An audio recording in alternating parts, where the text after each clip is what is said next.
La honte qu'on ressent, elle est normale, mais on n'a pas à avoir honte, parce que nous, on n'a rien fait. On nous a fait des choses, et on essaye de s'en sortir.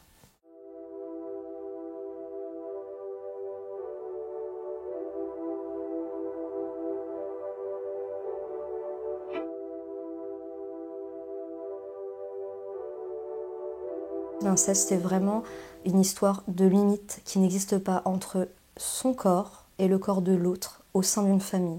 C'est une fusion toxique. Ce qui est très compliqué, c'est de parler dans une famille où le silence est légion. On est dans un moule, on est dans l'entre-soi, on n'a pas le droit d'en sortir.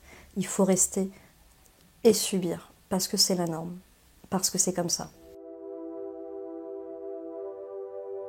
J'ai reçu l'inceste en héritage de des choses qui se sont passées bien avant ma naissance, qui sont là depuis des décennies et des décennies et des décennies. Et le problème, c'est que tant qu'on ne parle pas, tant qu'on ne dit pas stop, ça continue et ça continue. Ce que nous, on ne règle pas comme bagage, on le transmet à nos enfants, à nos cousins, à nos cousines. J'ai porté plainte il y a 5 ans. C'est vrai que la chose que je peux dire, c'est que pour moi, ça a été une vraie libération. Mais par contre, c'est un chemin très compliqué puisque on n'est pas entouré, les structures ne sont pas préparées et il est vrai qu'on arrive avec quelque chose qui est de l'ordre du passé et les policiers n'ont pas forcément envie de traiter des choses de l'ordre du passé, surtout quand il y a peu de preuves et quand c'est familial, il y a ce côté, ça doit se régler aussi en famille. La famille ne va pas nous entourer, donc il va falloir chercher de l'aide à l'extérieur et il y en a. Il faudrait déjà commencer par des formations au niveau des personnes qui sont en contact avec les enfants. Plus tôt on agit, moins les conséquences seront importantes sur la vie de la personne. Les enfants sont résilients. Si on les enlève de leur cadre incestueux, on peut vraiment les sauver plus tôt et leur éviter des années de bataille physique et psychologique qui vont entraver leur parcours de vie. Je suis aujourd'hui en fauteuil roulant parce que mon corps a tellement subi de traumatismes qu'il a fini par être épuisé. Et donc du coup, aujourd'hui je souffre de problèmes comme des problèmes de thyroïde, des problèmes de fibromyalgie, des problèmes au niveau de l'utérus avec des ovaires polykystiques.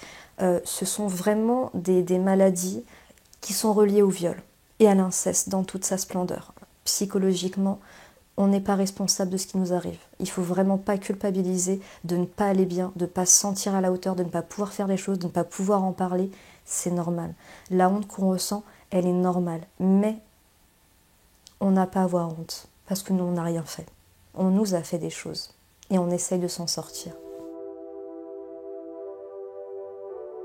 Ce qui m'a sauvée, c'est de pouvoir rencontrer des gens très bienveillants, très disponibles et très professionnel. Mon médecin traitant, qui depuis le premier jour m'a écoutée, a été bienveillante, m'a orientée tout de suite et est toujours présente dans mon suivi.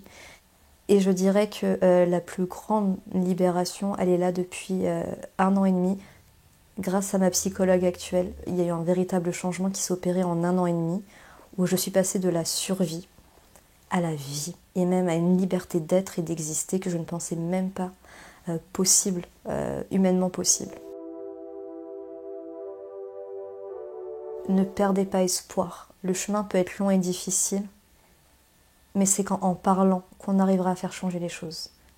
Parler, on peut vraiment s'en sortir et vraiment être heureux et avoir une vie et une belle vie, une vie qu'on choisit et puis une vie qu'on subit.